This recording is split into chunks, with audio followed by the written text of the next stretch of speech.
United States and the American people are tired of footing the bill for this war. Last Friday, President Zelensky was moments away from signing an economic lifeline, and instead, he put the cart ahead of the horse and he bit the hand that is feeding him. Oh no, bit the hand that's feeding him. Are the Democrats biting whose hand are the Democrats biting? The Democrats are always biting one hand or another, aren't they? Because it's not always a hand. Let's be honest. Got a lot of peculiar tendencies today's Democrat Party does.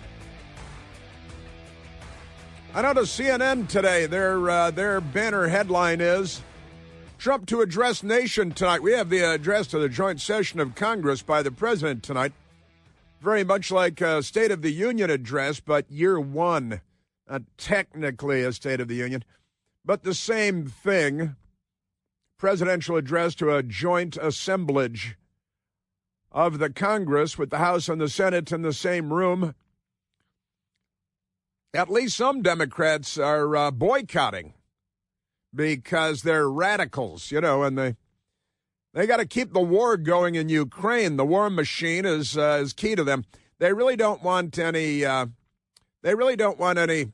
Any peace deals. Peace deals cannot be had because that'd botch the whole thing. Peace. Democrats don't want peace. They're going to fire on Fort Sumter again soon enough, because they're really not on our side. Boy, are they not on our side. Yeah, and crazy Democrats are a number of House Democrats, at least one Senate Democrat that are boycotting.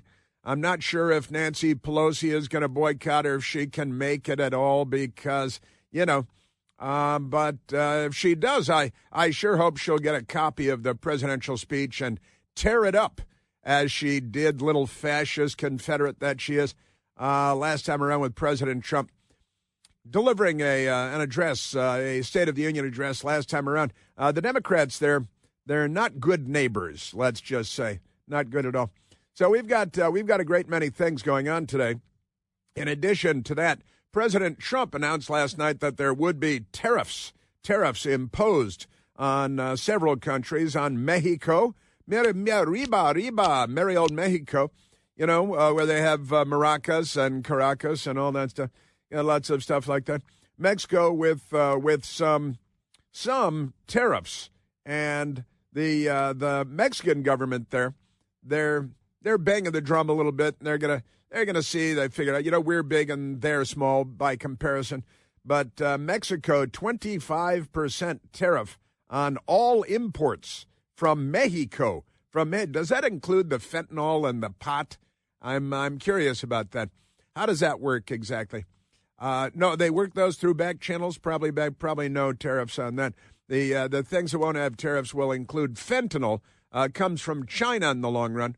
China through merry old Mexico and the cartels and all of that stuff. And the Democrats are pro-cartel, they're pro-Hamas, and really the bidding that they're pro-war machine, and they're pro-war. There must be a ton of money in it for the Democrats to keep this war going in perpetuity, indefinitely.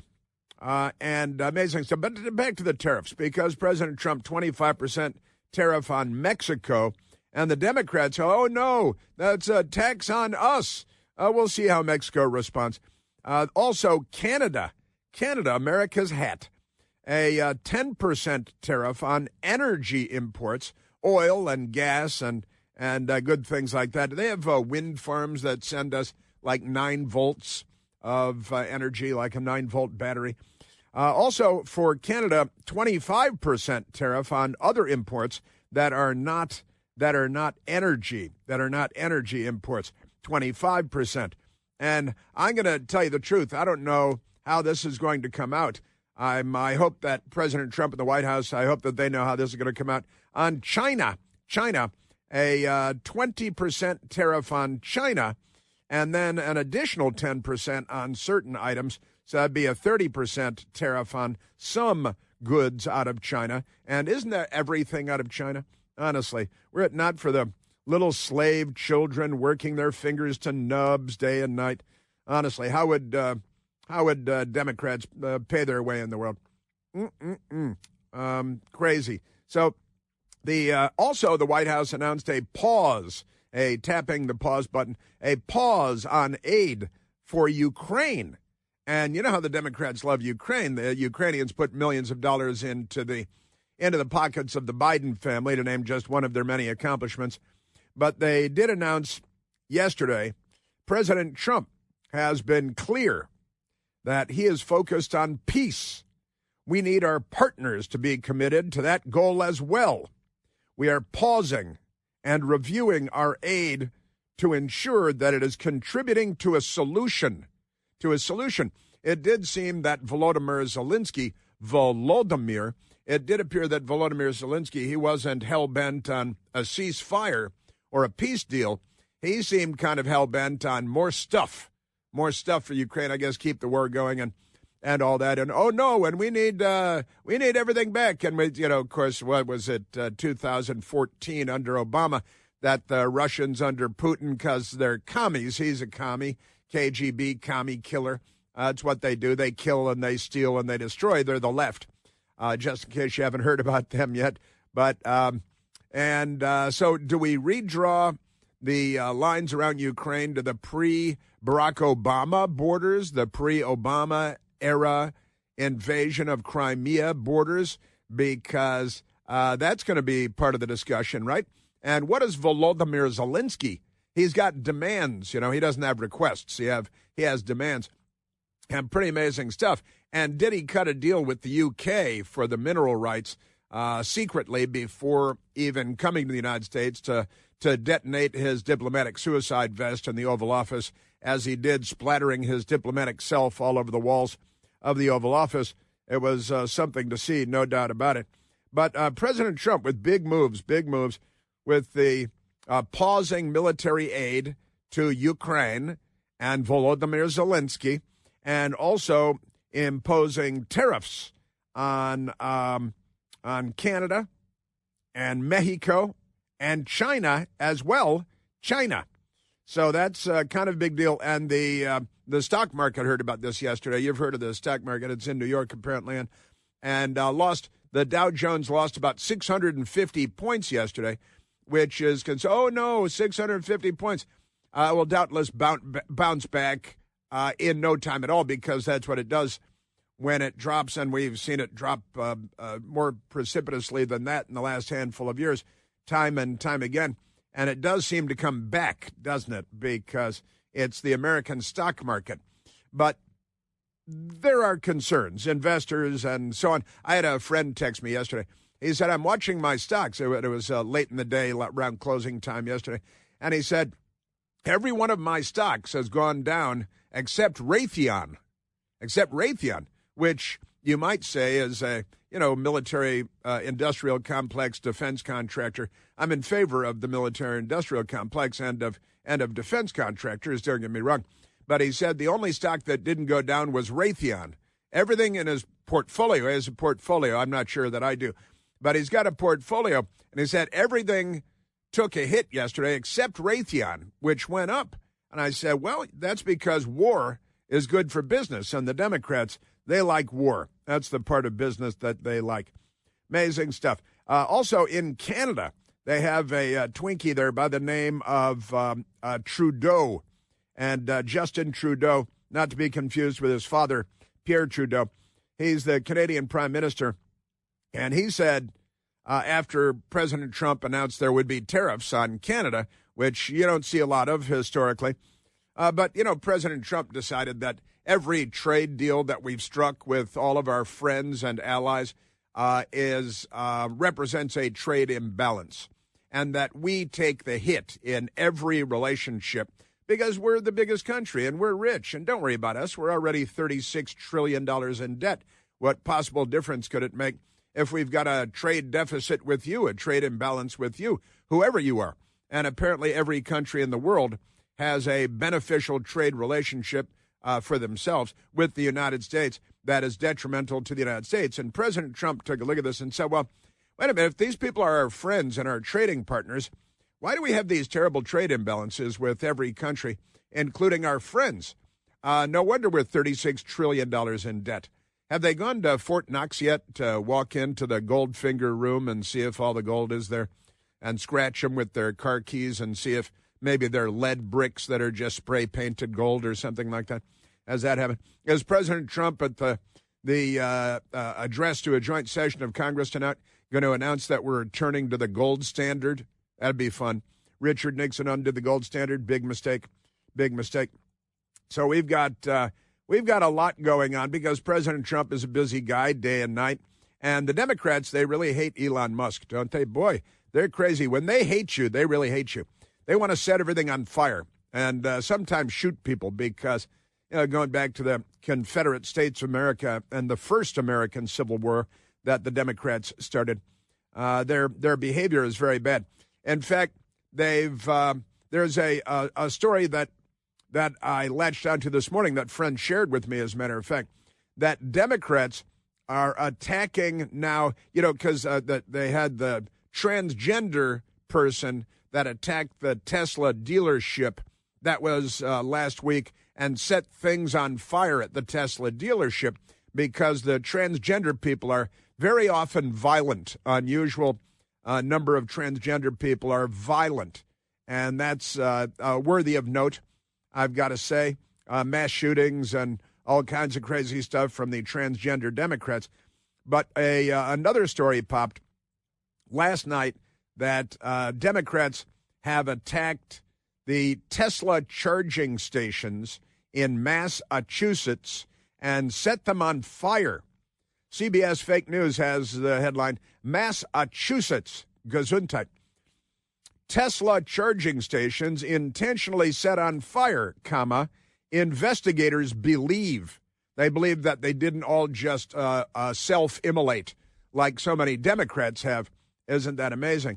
So the Tesla charging stations are now the targets of violent attacks, incendiary attacks by Democrats because the violent criminal rage of the left is here in America, and it's the Democrat Party. Police in Massachusetts say 7 Tesla charging stations were intentionally set on fire. That reminds me that at least 7 Democrats have intentionally set themselves on fire in the last 2 years. The most recent one, self-immolating in a Tesla vehicle at the Trump Hotel in Las Vegas, killed himself, blew himself up, nail bombs and things. Fortunately, only killed himself. He had hoped to kill a lot of other people in his suicide attack. He was a Democrat, and he self-immolated and killed himself and blew himself up and blew up a Tesla vehicle at the same time. One of those Tesla trucks or whatever they're called. The funny-looking spaceship-looking things. And Massachusetts, at this point, it does appear it was a set fire, said Littleton Fire Chief Steele McCurdy. Steele McCurdy. He's got like a TV name, Steele McCurdy does. And Steele McCurdy's the chief there. It does look like it was, either that or they just automatically ignited. I guess there is electricity there and everything. The fire happened Monday around 1 a.m. at the Point Shopping Center on Constitution Avenue in Littleton, Mass. The charging stations are located close to several businesses, including the Tavern in the Square restaurant and the Market Basket grocery store. And so the Democrats here's pictures and their big fires, and the Democrats went and set them on fire because violent criminal terrorist rage, political rage by the Democrat Party. They have I've been talking about their point and hate capability for a great many years now. And the Democrats, they can pick anyone out of a crowd and point at them, and it's like a horror film, with, Kiefer Sutherland or something, and they just point at a person in a crowd. I'm pointing across the room, and they go, and every Democrat hates whatever they're pointing at, whether it's a person or a Tesla or a car or a building, whatever it is. The Democrats can point at something, tell their minions to hate it, and suddenly they'll all hate it or him. They loved Elon Musk. They all wanted to buy one of his cars that are only $1 million each or something. And then you got to charge him and all that stuff. Womp, womp, womp. Yes, sir. And you see the Democrat yesterday yelling at Elon Musk, saying, go back to Africa. wants them to go back to Africa because she's a racist, obviously, which is okay because they're the party of racists. Remember when the Democrats removed all the statues and paintings of racists in the Capitol, and nobody laughed when they found out it was all Democrats. Every single one of them was a Democrat. They're erasing their own history. You know, like when the Democrats kept women from getting the vote for decades, and then they erased that from their own history because of information dominance. Amazing stuff. Yes, sir. But they do love child genital mutilation. And I've got an update, I think, for you on the Texas doctor charged with crimes for looking at patient information when he found out that Democrats were illegally engaging in gender transformation surgery and medical treatments for underage people, for children. But the Democrats, they love that stuff. Man, oh man. Also, Chick-fil-A shooting. The Democrats are with the criminal, the mayor of Boston and beyond. And we are at 888-630-9625. All the statues being removed by this bill are statues of Democrats. Chris here with a list of things that none of us should trust. The Washington Post, the New York Times, anything on CNN. Here's a list of things that I do trust. The Washington Times. Support real journalism for just $1 a week at washingtontimes.com/Chris. Pretty funny, I guess. Hey, look at the big board. And we got funny people out there. You got to have fun with the crazy world we have. Sometimes it's a challenge, but I'm pretty comfortable with that. Let us go to the telephones, Michael. Let's go to Chris calling from Marshall, Virginia. Christopher, you're on the Chris Plante Show. Good morning, sir. It's a glorious time to be alive and to be a conservative. Does anybody doubt? Did anybody ever doubt that the left would side with Zelensky? I mean, there's nobody on the planet that's sassier than a coked-up gay midget. I love it. The description of Volodymyr Zelensky was, a coked-up, what kind of midget? A coked-up gay midget. A coked-up gay midget. Well, if the Democrats saw that Zelensky was a coked-up gay midget, they would definitely want to go camping with him. There's no doubt about that. They could bring Hunter as well. They should. They could bring Hunter because, when you're coked up, what do you want when you're coked up? You want more coke is what you want. And that's where you get Hunter because he's got those millions and millions of dollars from Ukraine and China and Russia. And, he gets the good coke, right, Chris? I mean, he's Hunter Biden. He gets the best coke. Well, here's hoping that, his daddy pardoned Hunter, but there are certain laws of physics that you just can't be pardoned from, if you know what I mean. Hunter is still Hunter. Don't worry, people. Justice will be served. That is very optimistic.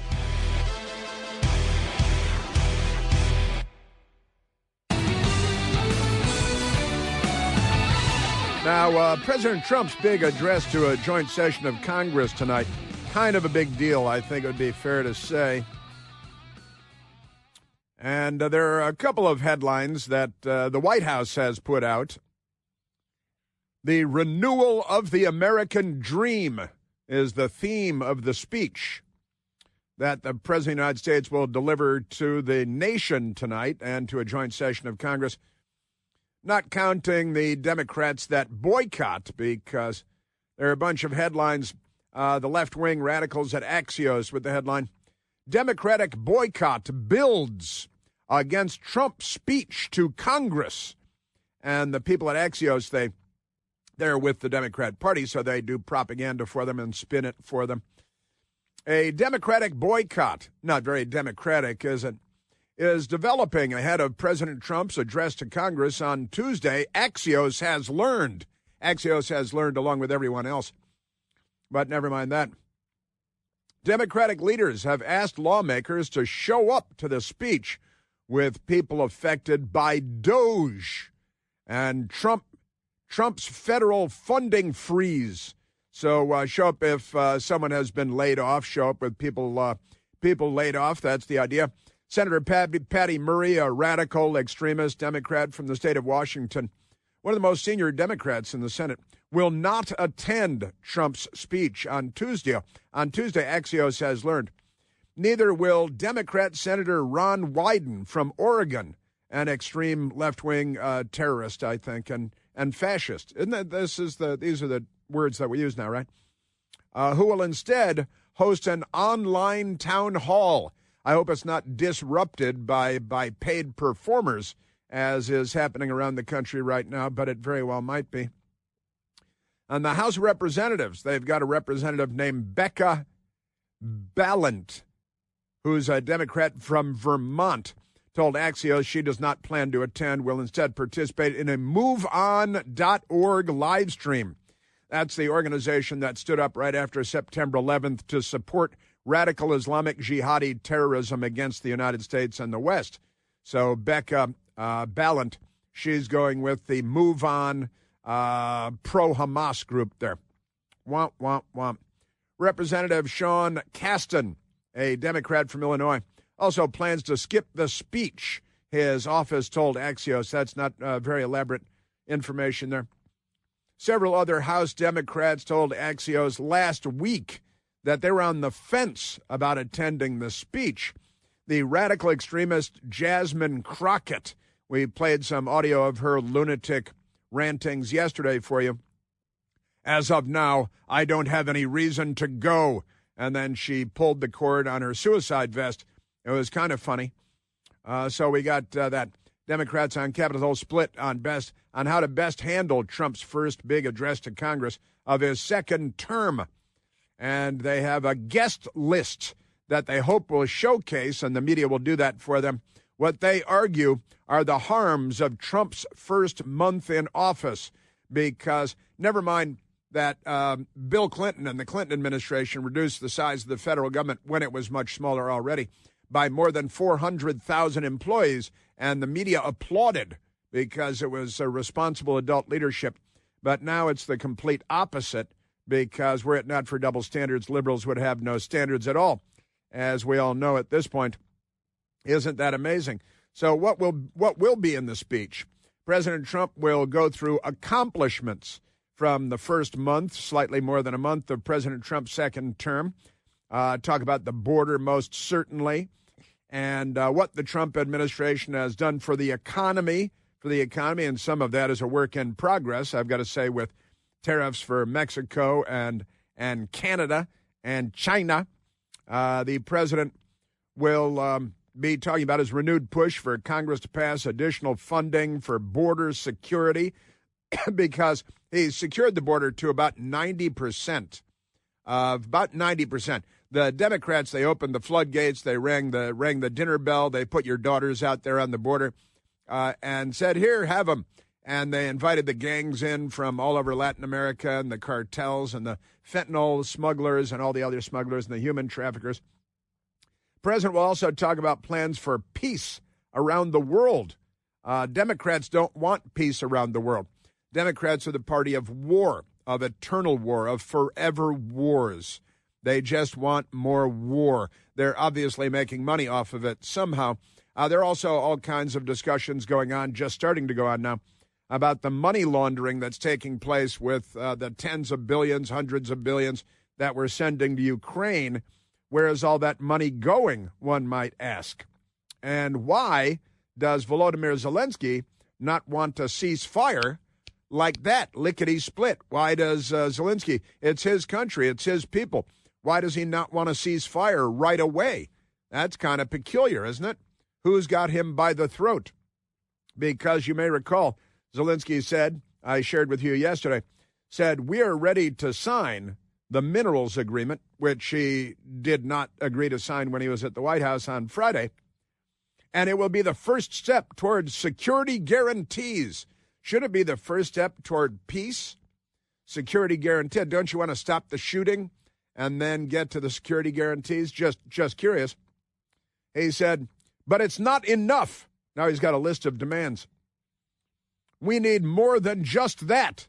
Now it's a shakedown. See, he's got a gun to somebody's head. It might be his own head. It's kind of like, I don't know, Blazing Saddles. You know, he's, hold it, boys. I think he means it, because he's got a gun to his own head. And Zelensky does have a gun to his own head here, and to the head of the Ukrainian people. He might very well be the key figure preventing a ceasefire at this point, and he's the president of Ukraine and a former and failed comedian. He said a ceasefire without security guarantees is dangerous for Ukraine. You know what's dangerous for Ukraine? Not a ceasefire. Shooting. War. I think that's dangerous. You know, call me old-fashioned, but it seems to me that that's dangerous for Ukraine.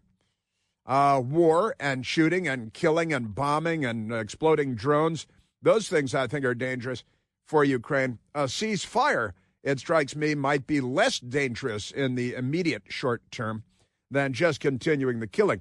That's what he said, a ceasefire without security guarantees. And you know what security guarantees means? Lots of our money and maybe American forces on the ground in Ukraine, in the hot zone, in the breach. And the news media doesn't ask him, well, when you say security guarantees, what are you talking about there? We don't have a media that asks that question because we don't really have a media, do we? I think it's like the monkeypox media. They do to journalism what monkeypox does to good health. Isn't that great? So a ceasefire without security guarantees, not defined here, is dangerous for Ukraine. We've been fighting for 3 years. You'd think you'd want to stop. And Ukrainian people need to know that America is on our side. I don't know how much we have to do again and again to prove that we're on your side, but you're shaking us down now. This is a shakedown, is what's going on here. And I said this yesterday. I was pretty neutral on Volodymyr Zelensky until Friday. And on Friday, I realized that Volodymyr Zelensky is playing a different game than most are playing in this. And I'm not entirely aware why he's happy to have the war continue, the killing in Ukraine continue, Russian forces attacking Ukraine continue. Why is he okay with all of that? What game is he playing? And if we had a press, what kind of questions might they ask of Volodymyr Zelensky, other than asking why he didn't wear a suit to the White House, which was a fair question. But here's the radicals at Politico, left-wing rag in Washington, D.C. Democrats plan a different kind of response to Trump's big speech. Not really. That's the headline is a lie, too. Their less pugilistic approach is the latest sign the party is still coming to terms with how to confront the president. Why would you be that the priority is to confront the president? How about war? How about American hostages? By the way, there are 7 American hostages coming to the United States from Israel, which is the free part of that region of the world. And the Democrats, they're against freedom. They're against liberty. They're against all the good stuff. Isn't that amazing? But we're looking at 7 hostages coming to the United States. They're freed because of Trump. And they're planning on coming to Washington to thank members of the Trump administration and possibly President Trump. And I believe at least some of these freed hostages will be at tonight's address by President Trump to the joint session of Congress. Now, for the Democrats, they'd leave them to die, including the Americans. How many Americans are remaining as hostages? And why don't we have a media that covers that at all?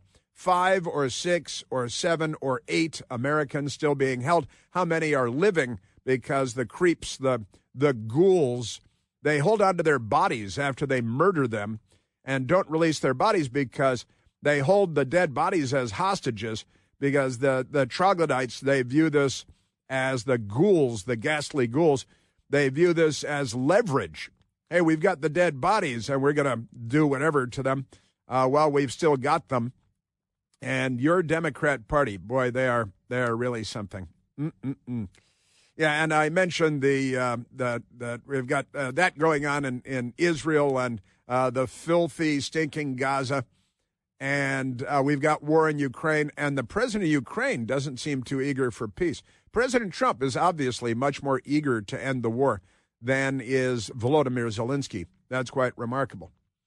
And it is my friend, the great General Michael Flynn, who pointed out, he said, General Flynn calls the Ukraine funding, what have we given now, $180 billion in cash and military assistance, plus, hiding behind the curtain.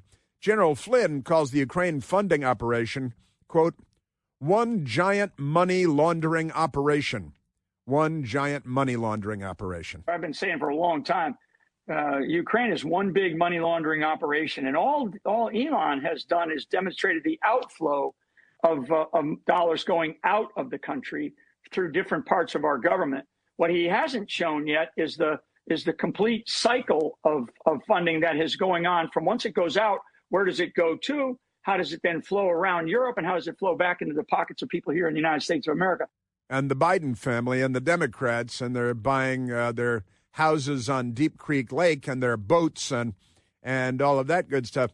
Now, also the headline from the Associated Press, Ukraine's Zelensky says end of war with Russia is, quote, very, very far away.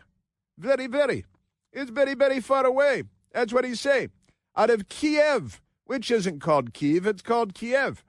And don't steal a syllable from Kiev. It's not Kyiv, it's Kiev.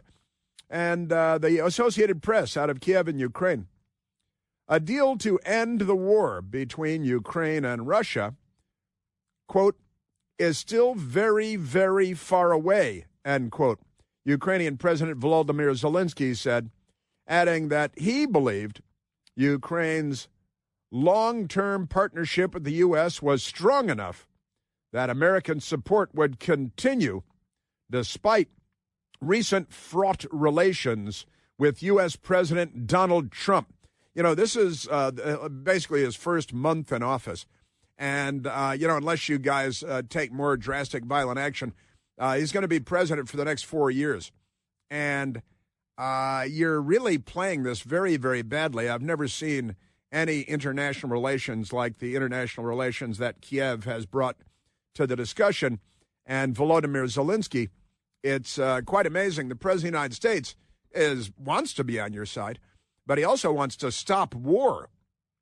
Now, Barack Obama got the Nobel Peace Prize and then used the U.S. military to attack 8 different countries in the world, a greater number of countries than any president attacked since World War II ended. With his Nobel Peace Prize, they didn't ask for it back. Isn't that amazing? And while he was president, Russia and Putin attacked what? Ukraine, and took over the Crimea. I did call it the Crimea instead of just Crimea. Took over Crimea, and that was no big deal. And what did Barack Obama say? He said, "Tell Vladimir I'll have more flexibility after the election." And Dmitry Medvedev, then Russian president, said, "I will transmit this highly classified secret information to Vladimir, Comrade Barak." Comrade Barak. My last election for you. Yeah. After my election, I have more flexibility. Yeah, I understand. I transmit this information to Vladimir and understand. I will transmit this information to Vladimir, Comrade Barak. He loves the Comrade Barak because they're on the same team. Destroy America, kill America team. Team kill America. Aren't they amazing? Our Democrat Party, for how long have I been saying now that they're not on our side?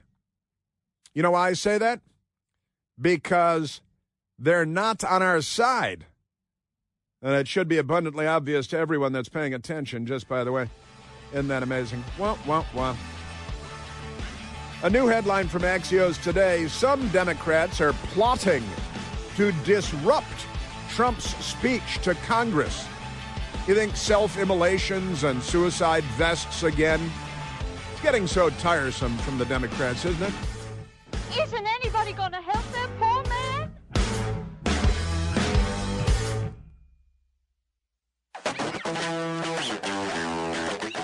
All right, I'm going to get to more of the Democrats' plans to be left-wing radical extremists at the at the speech to Congress and the nation tonight. They've got, now they're saying, well, we've got to show up and not boycott it because we can't disrupt it if we're not there. And are they all coming as transgenders? Is that what's happening? They're coming with their genitals in a mayonnaise jar, a Hellman's mayonnaise jar, left on Funk and Wagnall's front porch since noon today. And empty egg cartons. I've got more. They're planning disruptions because they have the brains of children. I'd like to apologize to the brains of children for saying that. Now let's go to the telephones. Let's go to Eric calling from Woodbine, Maryland. Eric, you're on the Chris Plante Show. Hey, Chris. That whole thing with Zelensky at the Oval Office, it reminded me of one of your old favorite phrases.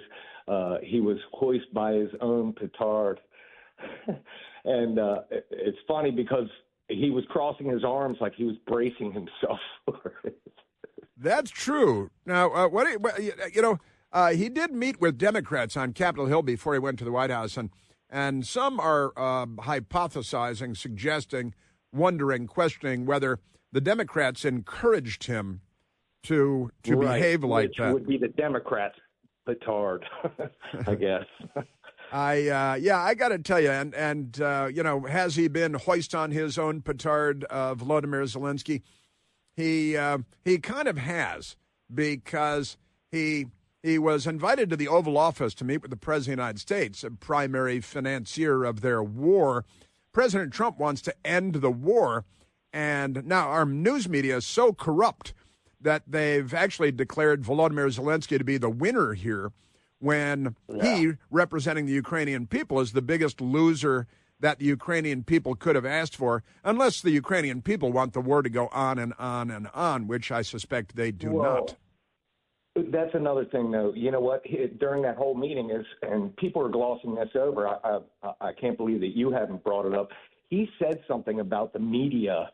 I don't know, it was in so many words, but the media will take care of me, basically, is what he was saying to Trump and J.D. Vance. So I think that was an open threat that nobody's really talking about. I'm surprised. Well, I'm not aware of that line by Volodymyr, but I'm going to look for it. I'll promise you that. One of those moments where everybody was talking and he had to get some words in, and I believe that's what he said. I'll go back over it. I've watched it two times. And, I believe you. I believe you. I'm going to go find it myself. It's true. The left and the media. You know, he was born in the Soviet Union, and apparently many members of our news media were as well.